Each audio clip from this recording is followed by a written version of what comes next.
aquel tiempo decía Jesús a la gente: cuando veis subir una nube por el poniente, decís enseguida, va a ser un aguacero. Y así sucede. Cuando sopla el sur, decís, va a ser bochorno. Y sucede. Hipócritas, sabéis interpretar el aspecto de la tierra y del cielo, pues ¿cómo no sabéis interpretar el tiempo presente? ¿Cómo no sabéis juzgar vosotros mismos lo que es justo? Por ello, mientras vas con tu adversario al magistrado, haz lo posible en el camino por llegar a un acuerdo con él, no sea que te lleve a la fuerza ante el juez y el juez te entregue al guardia y el guardia te meta en la cárcel. Te digo que no saldrás de allí hasta que no pagues la última monedilla. Palabra del Señor. Gloria a ti, Señor Jesús. El Señor Jesús reprocha a los de su generación que saben leer muy bien los signos de la tierra y del cielo, pero no los signos de la llegada del reino de los cielos.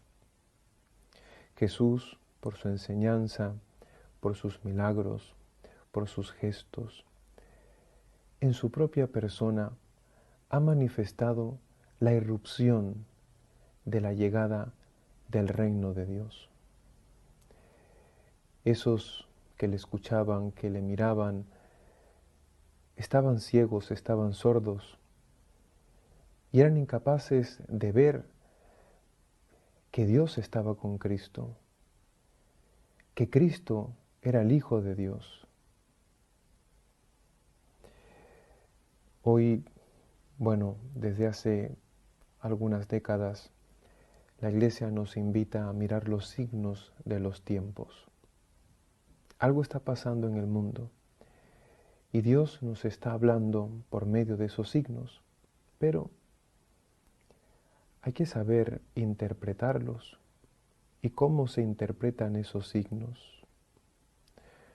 ¿Cómo reconocer la voz de Dios y su voluntad? Hay dos posturas teológicas que nos aproximan a esta comprensión de los signos.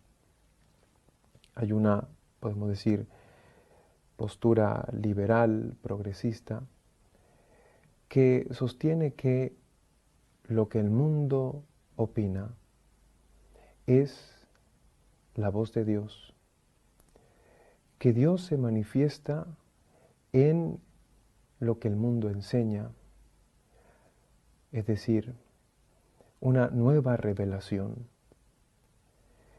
Hay una revelación en la creación, hay una revelación sobrenatural y completa que Dios realiza en Jesucristo.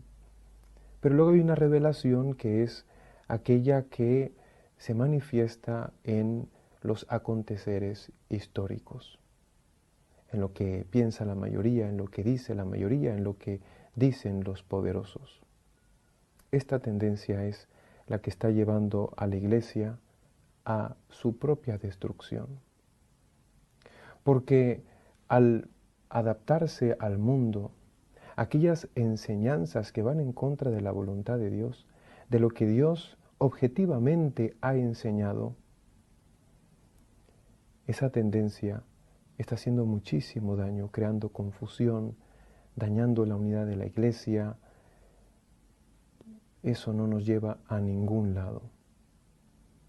Por otro lado, ¿cómo la Iglesia, los padres, los santos, los que son fieles a la verdad, cómo interpretan auténticamente esos signos?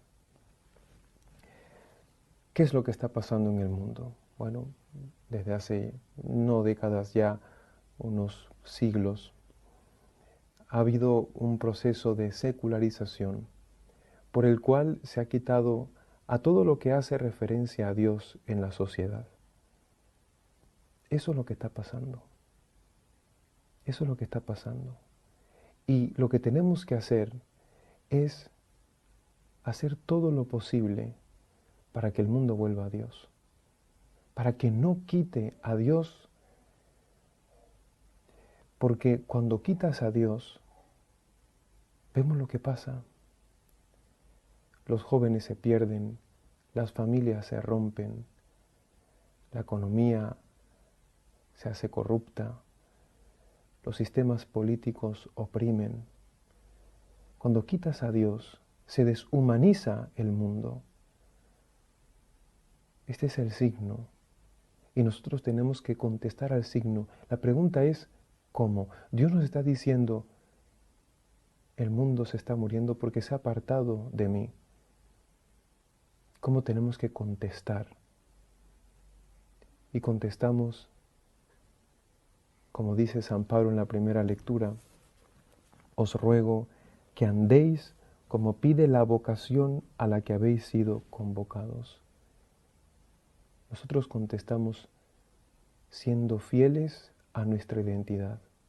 Somos hijos de Dios y tenemos que actuar, hablar como tales. Esta es la primera respuesta. Sé fiel a tu bautismo, sé fiel a tu identidad, sé fiel a Jesucristo.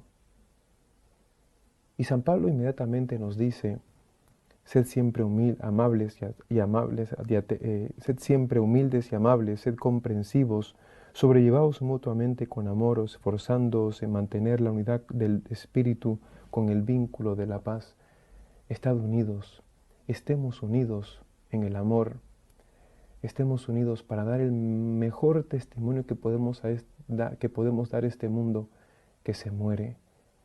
Tenemos que estar unidos. Si nosotros, la Iglesia de Jesucristo, estamos divididos, es el mayor antitestimonio que podemos dar. La Iglesia es sacramento de unidad, signo e instrumento de comunión entre Dios y los hombres entre sí. Bueno, sepamos realmente leer los signos de los tiempos. La senda que tenemos que caminar no es la de acoplarnos al mundo. La senda que tenemos que caminar es la de reformarnos a nosotros mismos acorde a la voluntad de Dios. Dice San Pablo, transformaos por la renovación de la mente y no os ajustéis a este mundo. Y dice San Juan en su primera carta, no améis a este mundo, no améis las cosas de este mundo, es decir, la concupiscencia, el pecado, las tendencias de la carne, porque si así lo hacéis, no sois de Dios. Vamos a pedir al Señor que nos dé la gracia de la fidelidad, la gracia de la perseverancia, que el Señor nos ayude a amarle sobre todas las cosas y a estar unidos y ser realmente signos de la unidad que hay entre el Padre y el Hijo y el Espíritu Santo. Esta es parte de la identidad de la Iglesia, de nosotros que somos el cuerpo de Cristo, manifestar la unidad que hay en Dios. Y para eso tenemos que amarnos los unos a los otros, una sola fe, un solo bautismo, una sola vocación, como dice San Pablo. Que así sea.